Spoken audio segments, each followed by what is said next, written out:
സാധാരണഗതിയിൽ ഈ ചെറിയ കുട്ടികളുണ്ടല്ലോ, നടക്കാൻ പഠിക്കുന്ന കുട്ടികൾ വീഴുമ്പോൾ നമ്മൾ വീണ്ടും പോയി തല്ലും രക്ഷിതാക്കൾ. നോക്കി നടന്നുകൊണ്ടേന്നുണ്ട്.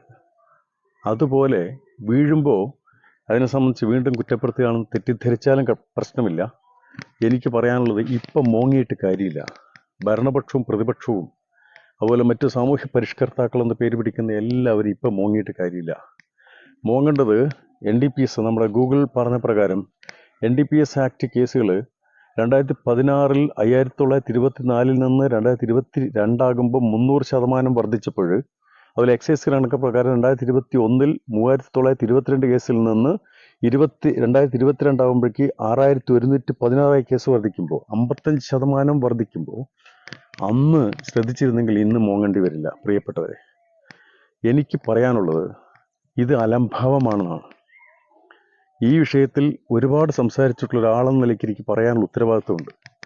15 വർഷത്തോളം അല്ലെങ്കിൽ 10-12 വർഷത്തോളം മുമ്പ് തന്നെ നമ്മൾ സ്ത്രീകളോട് പോയി സംസാരിക്കാൻ പോകുമ്പോൾ, വിമൺ എംപവർമെൻ്റ് എന്ന പേരിൽ സ്ത്രീകളോട് സംസാരിക്കാൻ പോകുന്ന സമയത്ത് പോലും ഞാൻ പറഞ്ഞിട്ടുണ്ടായിരുന്നു, എൻ്റെ പൊന്നും സഹോദരിമാരെ, നിങ്ങളുടെ ഗ്രാമപ്രദേശങ്ങളിലുള്ള പെട്ടിക്കടകളിൽ, അത് ഗോപാലേട്ടനായാലും കുര്യാക്കോസേട്ടനായാലും മുഹമ്മദ് ആയാലും, അവിടെ വിൽപ്പന നടത്തുന്ന ഈ പാൻപരാഗുകളെ നിങ്ങൾ നിർത്തലാക്കിയിട്ടില്ലെങ്കിൽ നിങ്ങൾക്ക് സാധിക്കുമോ നിർത്തലാക്കാൻ. ഞാൻ അങ്ങനെയാണ് പറഞ്ഞത്.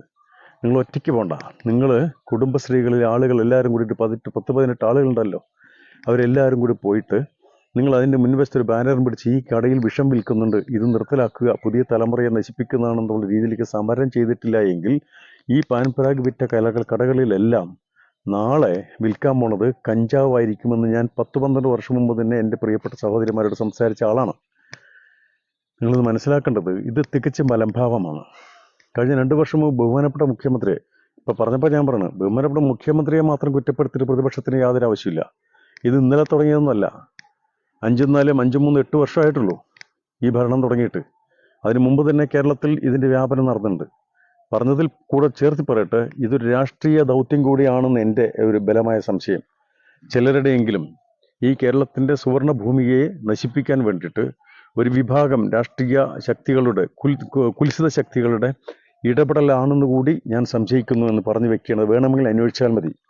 കാരണം ഗുജറാത്തിലെ മുന്ദ്ര തുറമുഖത്താണ് ഇന്ത്യയിൽ ഏറ്റവും കൂടുതൽ ഈ മയക്കുമരുന്നുകൾ ഇറക്കപ്പെടുന്നതെന്ന് ഞാൻ മാത്രമല്ല, അരവിന്ദ് കെജ്രിവാൾ കഴിഞ്ഞ ദിവസം ഒരു വീഡിയോയിൽ പറഞ്ഞിട്ടുണ്ടായിരുന്നു. അതിന് മുമ്പ് തന്നെ ഞാൻ പത്രക്കട്ടിങ് സൂക്ഷിച്ചിട്ടുണ്ട്, ഞാനൊക്കെ അതിൽ കാണിച്ചു തരാം. അപ്പോൾ എനിക്ക് പറയാനുള്ളത്, എൻ്റെ പ്രിയപ്പെട്ടവരോട് പറയാനുള്ളത്, ഇതിപ്പോഴത്തെ മുഖ്യമന്ത്രിയെയും ഭരണത്തെയും മാത്രം കുറ്റപ്പെടുത്തുകയല്ല വേണ്ടത്. ഇതിനു മുമ്പ് തന്നെ ഇടപെടണം, ഇതിനു മുമ്പ് തന്നെ തുടങ്ങണം. ഈ വിഷയത്തിനെതിരെയുള്ള തുടങ്ങിയിട്ടുണ്ട്. എങ്ങനെയാണ് തുടങ്ങിയിട്ടുള്ളത് അത് മനസ്സിലാക്കിക്കൊണ്ട് തന്നെ ബഹുമാനപ്പെട്ട മുഖ്യമന്ത്രി 2 വർഷം മുമ്പ് അദ്ദേഹം നേരിട്ടിറങ്ങി വീഡിയോ കോൺഫറൻസിൽ കുട്ടികളെ ആഹ്വാനം ചെയ്തിട്ടുണ്ടായിരുന്നു. കുട്ടികളെയും രക്ഷിതാക്കളെയും സ്കൂളിലേക്ക് വീഡിയോ കോൺഫറൻസ് നടത്തിയിട്ട് എല്ലാം അറിയാലോ. പക്ഷേ അതിന് പിന്തുടർച്ച എവിടെ പോയി? തദ്ദേശ സ്വയംഭരണ സ്ഥാപനങ്ങളിൽ ഏറ്റെടുത്തു ഇല്ലേ? അതാത് സ്ഥലങ്ങളിൽ ക്ലബ്ബുകൾ ഏറ്റെടുത്തു, സാമൂഹ്യ പ്രവർത്തകർ ഏറ്റെടുത്തു. എന്നിട്ട് എന്ത് ചെയ്തു? എല്ലാവരും സ്റ്റേജിൽ വിളിച്ചിരുത്തി 4 ഊള വർത്തമാനം പറഞ്ഞ ശേഷം അതങ്ങോട്ട് അവസാനിപ്പിച്ചു. തദ്ദേശ സ്വയംഭരണ സ്ഥാപനങ്ങളിൽ പഞ്ചായത്ത് കമ്മിറ്റിയും വാർഡ് കമ്മിറ്റിയും, എത്ര പഞ്ചായത്തുകളിൽ വാർഡ് കമ്മിറ്റി രൂപീകരിച്ചിട്ടുണ്ട്? ഈ വിഷയത്തിൽ എത്ര ഫണ്ട് ചിലവാക്കിയിട്ടുണ്ട്? എക്സൈസിൻ്റെ ഫണ്ടുകൾ നിരവധി എത്രയായി പോയിട്ടുണ്ട്? വിമുക്തി എന്ന പരിപാടിക്ക് എത്ര ലക്ഷക്കണക്കിന് രൂപ പോയിട്ടുണ്ട്? വിമുക്തിയുടെ ഒരു പോസ്റ്റർ അടിക്കണമെങ്കിൽ തന്നെ വേണം ഒരു മിനിമം 500 രൂപ. കേരളത്തിൽ ഉടനീളം വിമുക്തിയുടെ പോസ്റ്റർ അടിച്ചിട്ട് എന്താണ് ഔട്ട്പുട്ട് കിട്ടിയത്? ഞാനിതിന് കുറ്റപ്പെടുത്തുകയില്ല, പക്ഷെ ഔട്ട്പുട്ട് വേണ്ടേ?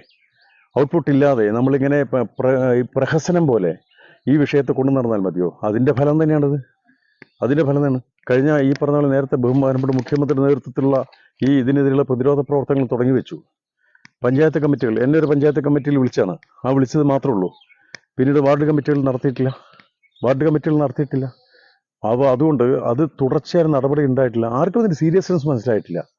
നമ്മുടെയൊക്കെ മക്കൾ ഇതിപ്പോൾ തന്നെ പിന്നെ ബഹുമാനപ്പെട്ട MLA-മാരുടെയും അതുപോലെ തന്നെ വേണ്ടപ്പെട്ട ആളുകളുടെയും ഒക്കെ രാഷ്ട്രീയ നേതാക്കന്മാരുടെയൊക്കെ മക്കളിൽ പെടുമ്പോഴേ അറിയുള്ളൂ. പക്ഷെ എന്താ പ്രശ്നം ചോദിച്ചാൽ, കേരളത്തിൻ്റെയൊക്കെ അവസ്ഥയനുസരിച്ച് അവരൊക്കെ രക്ഷപ്പെടും. പാവപ്പെട്ടവനുണ്ടെങ്കിൽ അവൻ മാത്രം കുടുങ്ങി ജയിലിൽ കിടക്കും. എല്ലാ വർഷവും ജൂൺ 26 അതുപോലെ തന്നെ മെയ് 31 ആൻറ്റി നർക്കോട്ടിക്സ് ഡേയും ആൻറ്റി ടുബാക്കോ ഡേയും നമ്മൾ ആചരിക്കുന്നത്. പ്രഹസനത്തിലുള്ള പഞ്ചായത്ത് പ്രസിഡന്റും അല്ലെങ്കിൽ വേണ്ടപ്പെട്ട ജനപ്രതിനിധികളും സംസാരിച്ചുകൊണ്ട് ഏതെങ്കിലും ഒരു പോലീസുകാരനോ എക്സൈസുകാരനോ ക്ലാസ് കൊടുത്തുകൊണ്ട് അവസാനിപ്പിക്കുക. അതോടെ കഴിഞ്ഞു വിഷയം. പിന്നെ നടക്കണില്ല. പിന്നെ മറന്നു ആളുകൾ. നമ്മുടെ സ്കൂളുകൾക്ക് ചുറ്റും ഈ കഞ്ചാവ് വിൽപ്പനക്കാർ വരാൻ തുടങ്ങി എത്ര നാളായി നിങ്ങൾക്ക് അറിയില്ലേ? വേണ്ട. നമ്മൾ ഈ സമൂഹത്തിൽ ഈ മാധ്യമങ്ങളിലൂടെ വരുന്ന വിഷയങ്ങൾ അറിയില്ലേ? സ്വന്തം അമ്മയെയും അച്ഛനെയും തിരിച്ചറിയാത്ത രീതിയിലേക്ക് മക്കളുടെ സ്വഭാവം മാറിയത് ഇന്നലെയാണോ അത്? എന്തോ ഇന്നലെ കെട്ടുകഷിക്കപ്പെട്ടതാണ് മാധ്യമങ്ങൾ ആഘോഷിക്കുന്നത്. ഇന്നലെ നടന്നതുപോലെ. അല്ലെങ്കിൽ മാധ്യമങ്ങൾക്ക് പുതിയ ചൂടേറിയ ന്യൂസ് കിട്ടിയാൽ മതി. അടുത്ത ന്യൂസ് കിട്ടുന്നതോടെ ഈ സാധനം മായ്ക്കപ്പെടും. വീണ്ടും ഇത് വിസ്മൃതിയിലേക്ക് ആഴ്ന്നിറങ്ങും. പിന്നെ രാഷ്ട്രീയ നേതാക്കന്മാർക്കും വേണ്ട, പ്രബുദ്ധതയും വേണ്ട, ആർക്കും വേണ്ട, പൊതുപ്രവർത്തകർക്കും ഒന്നും വേണ്ട. ഏതെങ്കിലും പാവപ്പെട്ടവന്റെ കുടുംബത്തിലെ അരക്ഷിതാവസ്ഥ കാരണം ആ കുട്ടി പോയിട്ട് ഈ പറഞ്ഞ നാർക്കോട്ടിക്സിൽ പോയി പെട്ട് കഴിഞ്ഞാൽ അവൻ മാത്രം കുടുങ്ങും. പണക്കാരുടെ മക്കളൊക്കെ രക്ഷപ്പെടുകയും ചെയ്യും എങ്ങനെയെങ്കിലുമൊക്കെ. ഉദാഹരണങ്ങൾ നമ്മുടെ മുമ്പിൽ തന്നെ ഉണ്ട്. അതിനൊക്കെ വല്ലാത്ത വിരോധമുണ്ട് എനിക്ക്. കാരണം ഇവിടുത്തെ സിസ്റ്റം പ്രകാരം വലിയ വലിയ ആൾക്കാർക്കൊക്കെ ജീവിച്ചു പോകാം. സാധാരണപ്പെട്ടവന്റെ മക്കൾ മാത്രം കുടുങ്ങിപ്പോകുന്ന നിയമവ്യവസ്ഥയാണ്. പണ്ട് ഞാൻ ഇടയ്ക്കിടയ്ക്ക് പറയാറുള്ള നിയമങ്ങൾ ചിലന്തി വല പോലെയാണ്. ചെറിയ ജീവികൾ കുടുങ്ങുകയും വലിയ ജീവികൾ രക്ഷപ്പെടുകയും ചെയ്യും. അപ്പം ഞാൻ പറഞ്ഞു വരുന്നതിൻ്റെ അർത്ഥം ഇത് ഇന്നലെ തുടങ്ങിയ വിഷയമൊന്നല്ല. ഇത് ഇന്നലെ തുടങ്ങിയതല്ല. ഇത് തുടങ്ങിയിട്ട് ഒരു 10 വർഷം മുമ്പ് തന്നെ ഈ വിഷയത്തിൽ ഇത്രയും ചൂടേറിയ ചർച്ചയും കൃത്യമായി ക്രിയാത്മകമായ നടപടി നടത്തുകയാണെങ്കിൽ ഇത്രയും പ്രശ്നം വരില്ല. ഇന്ന് ഖേദിക്കേണ്ടി വരില്ല, ഇന്ന് മോങ്ങേണ്ടി വരില്ല. ഇത് ഇന്ന് തുടങ്ങിയതല്ല. ഇത് ഇപ്പോഴത്തെ ഭരണക്കാരെ മാത്രം കുറ്റപ്പെടുത്തേണ്ട ഒരു കാര്യമില്ല. ഇതൊക്കെ വാദപ്രതിവാദങ്ങളിലൂടെ ഈ മാധ്യമങ്ങളിൽ അടുത്തൊരു വിഷയം കിട്ടുമ്പോൾ ഇത് മാറ്റിവെച്ച് കഴിഞ്ഞാൽ ഇതൊക്കെ മറന്നു പോകേണ്ട കാര്യമുള്ളൂ. നമ്മുടെ സംസ്ഥാനത്തിൽ അങ്ങനെയാണല്ലോ. നമ്മുടെ സംസ്ഥാനത്തിൽ എങ്ങനെയാ? ഒരു ആക്സിഡന്റ് നടന്നിട്ട്, മേജറായിട്ടുള്ള ആക്സിഡന്റ് നടന്നിട്ട് 2, 3, 4 ആൾക്കാർ മരിച്ചു കഴിഞ്ഞാൽ അത് ഒരു 10 ദിവസം അതിൻ്റെ ആഘോഷമായിരിക്കും. ഒരു ബോട്ടപകടം നടന്നു കഴിഞ്ഞാൽ അതിൻ്റെ ആഘോഷമായിരിക്കും. അല്ലെങ്കിൽ ട്രെയിൻ അപകടം നടന്നാൽ അതിൻ്റെ ആഘോഷമായിരിക്കും. പിന്നെന്താണ്? കുട്ടികൾ കിണറ്റിൽപ്പെട്ട് കഴിഞ്ഞാൽ അതിൻ്റെ ആഘോഷമായിരിക്കും. കോറിയിൽ സ്ഫോടനം നടത്തിക്കഴിഞ്ഞാൽ യാദൃശ്യമായിട്ട് സ്ഫോടനം നടന്നിട്ട് അതിൻ്റെ വിഷയം വന്നു കഴിഞ്ഞാൽ കംപ്ലീറ്റ് കോറി ചെക്കിംഗ് ആയിരിക്കും ഒരു ഒരൊറ്റാഴ്ചയ്ക്ക്. അത് കഴിഞ്ഞു. ഓണത്തിനും വിഷുവിനുമൊക്കെ ആ സമയത്ത് മാത്രം ബോർഡറിൽ ചെക്കിംഗ് ഉണ്ടാവും. ഇവിടെ വന്നുകൊണ്ടിരിക്കുന്ന മായം കലർന്ന സാധനങ്ങൾക്ക് യാതൊരു പരിധിയില്ല. അപ്പോൾ ഇതൊരു നമ്മുടെ ഒരു പാരമ്പര്യ സ്വഭാവമാണ് കേരളത്തിൻ്റെ. ക്രിയാത്മകതയും അതുപോലെ തന്നെ വിദൂരാടിസ്ഥാനത്തിലുള്ള പോസിറ്റീവ് റിസൾട്ട് കിട്ടുന്ന ഒരു നടപടികളും എടുക്കാറില്ല എന്ന് തന്നെ പറയണം. പിന്നെന്താ പറയുക, ജനങ്ങളൊക്കെ മാന്യമായിട്ടുള്ള മര്യാദക്കാരായിട്ടുള്ള 90% ആളുകളുണ്ട്. അതുകൊണ്ടൊക്കെ അവരങ്ങനെ ജീവിച്ചു പോകണമെന്ന് മാത്രം.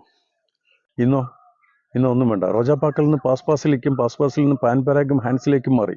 നിരവധി കടകളിൽ പാൻപാസ് ഈ പറഞ്ഞ കഞ്ചാവും കാര്യങ്ങളും ഇല്ലാത്ത സമയത്ത് പാസ്പാസും പാൻപരാഗും പോലുള്ള വിഷസാധനങ്ങൾ വന്നു. ഒരുപാട് പിടിച്ചിട്ടുണ്ട്, ഇല്ല എന്ന് പറയുന്നില്ല. പക്ഷെ സമൂലമായ മാറ്റം വരുത്താൻ നമുക്കായിട്ടില്ല.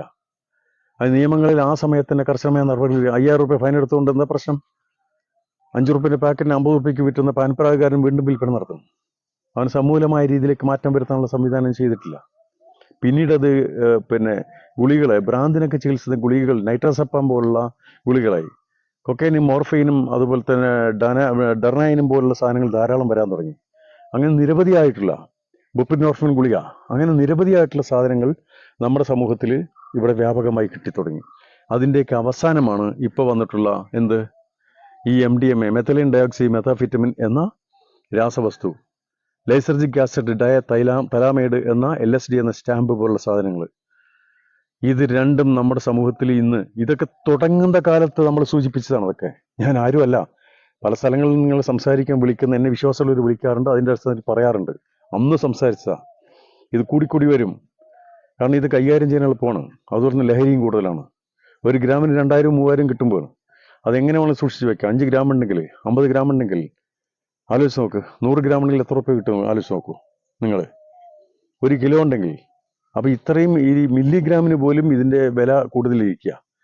അപ്പോൾ അതുകൊണ്ട് ഇത് വ്യാപിക്കപ്പെടും. ലഹരിയാണെങ്കിൽ ഭയങ്കരം. നൈറ്റ് ക്ലബ്ബ് പാർട്ടികളിലൊക്കെ ഇതാണ് ഉപയോഗിച്ചുകൊണ്ടിരിക്കുന്നതെന്ന് നേരത്തെ തന്നെ അറിയാം. നമ്മുടെ നഗരങ്ങളിൽ, കൊച്ചിയും കോഴിക്കോടും ട്രിവാൻഡ്രത്തും ഉള്ള നഗരങ്ങളിൽ കൃത്യമായ റെയ്ഡ് നടക്കണ്ടോ? പേരിന് എന്തെങ്കിലും റെയ്ഡ് നടത്തിയിരുന്ന കാര്യമുണ്ടോ? അതിൻ്റെയൊക്കെ വൻ സ്രാവുകൾ നടത്തുന്ന ഹോട്ടലുകൾ റെയ്ഡ് നടത്താൻ ധൈര്യമുണ്ടോ നിങ്ങൾക്കൊക്കെ? ഒരിക്കലുമില്ല. അപ്പോൾ അതുകൊണ്ട് തന്നെയാണ് ഇത് കൂടി വന്നിരിക്കുന്നത്. ഇവിടെ മുതലാളിമാരും പണക്കാരും മാത്രം രക്ഷപ്പെടും. അല്ലാത്തവന് മേലെ നിയമം കുതിര കയറുകയും ചെയ്യും. ഇതൊക്കെ പുറത്തുനിന്ന് നോക്കണം, അപ്പോഴേ അറിയുള്ളൂ. പോലീസിനകത്തു നിന്നും, എക്സൈസിനകത്തു നിന്നും, വകുപ്പുകൾക്കകത്തു നിന്നും, മന്ത്രിസഭയ്ക്കകത്തു നിന്നും നോക്കി കഴിഞ്ഞാൽ അതിനെ മാത്രം ന്യായീകരിക്കുന്ന മനസ്സാണ് നമ്മുടെ ഉണ്ടാവുക. പുറത്തു വന്നുകൊണ്ട് സാധാരണ ജനങ്ങളുടെ ചിന്തയിലേക്ക് കടന്നു വന്ന് ചിന്തിക്കണം. അത് യൂണിഫോം ഇടുമ്പോൾ പറ്റില്ല, അല്ലെങ്കിൽ അധികാരത്തിൻ്റെ കുപ്പായം ഉണ്ടാകുമ്പോൾ പറ്റില്ല. അധികാരത്തിന് കുപ്പായിടുമ്പോഴും രാഷ്ട്രീയ അധികാരത്തിന് കുപ്പായിടുമ്പോഴും മറ്റുള്ള ഉദ്യോഗസ്ഥ മേധാവിത്വത്തിന് കുപ്പായം ഇടുമ്പോഴും ഒക്കെ നമ്മുടെ മനസ്സിനകത്ത് ബാക്കിയുള്ളവരൊക്കെ അടിമകളാണെന്നുള്ള ചിന്തയാണ്. അവർ മാത്രം ശരിയെന്ന ചിന്തയാണ്. അതിൽ നിന്ന് മാറി ചിന്തിക്കഴിഞ്ഞാൽ അറിയുള്ളൂ.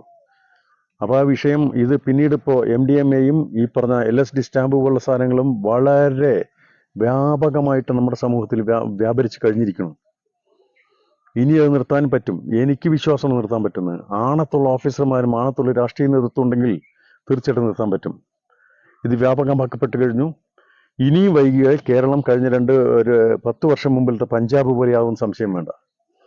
70% യുവാക്കൾ ഒരു തലതാഴ്ത്തിയുടെ തലച്ചോറില്ലാത്ത വിഭാഗമായി മാറിയതിനെക്കുറിച്ച് വാർത്തകൾ വായിച്ചിട്ടുള്ള ആൾക്കാരാണ് നമ്മൾ. അവിടുത്തെ കഴിഞ്ഞതിന് മുമ്പിൽ തന്നെ നിയമസഭയ്ക്ക് വേണ്ടിയിട്ട് മത്സരിച്ചിട്ട് രാഷ്ട്രീയ കക്ഷി അവിടെ ഒരു അജണ്ട വെച്ചത് ഈ മയക്കുമരുന്ന് ലോബിക്കെതിരെ ശക്തമായ നടപടിയെടുക്കുന്നുള്ളൊരു അജണ്ട വെച്ചിട്ടിരിക്കുക. അന്ന് അങ്ങനെയാണ് അവർ മത്സരിച്ചത്. കേരളത്തിൽ അതിൻ്റെ ഗതികെട്ട അവസ്ഥ വരാൻ പോവാണ്. അതിന് ഉത്തരവാദികൾ ഇവിടുത്തെ മൊത്തം സമൂഹമാണ്. രാഷ്ട്രീയ നേതൃത്വവും ഉദ്യോഗസ്ഥ മേധാവിത്വ നേതൃത്വവും പൊതുസമൂഹവും അധ്യാപകരടങ്ങുന്നതും എല്ലാ ആളുകളും ഉൾപ്പെടുന്ന ആൾക്കാരാണ്. നമുക്ക് തടയണം. ഇനിയും വിലപേശൽ നടത്തിക്കൂടാ. കേരളത്തിൻ്റെ സുവർണ ഭൂമിയെ സംരക്ഷിക്കാൻ എല്ലാവർക്കും ബാധ്യതയുണ്ട്. നമ്മുടെ മക്കൾ അറിഞ്ഞുകൊണ്ട് ചെയ്യുന്നതല്ല, അവർ പ്രേരിപ്പിക്കപ്പെട്ടതിൽ പോയി വീഴുന്നതാണ്. അതിനെ തടഞ്ഞു നിർത്താനുള്ള മാർഗങ്ങൾ കണ്ടെത്തിയേ മതിയാവൂ. ആ കണ്ടെത്തുന്ന എൻ്റെ അഭിപ്രായം ഞാൻ അടുത്ത വീഡിയോയിൽ പറയാം. നമസ്കാരം.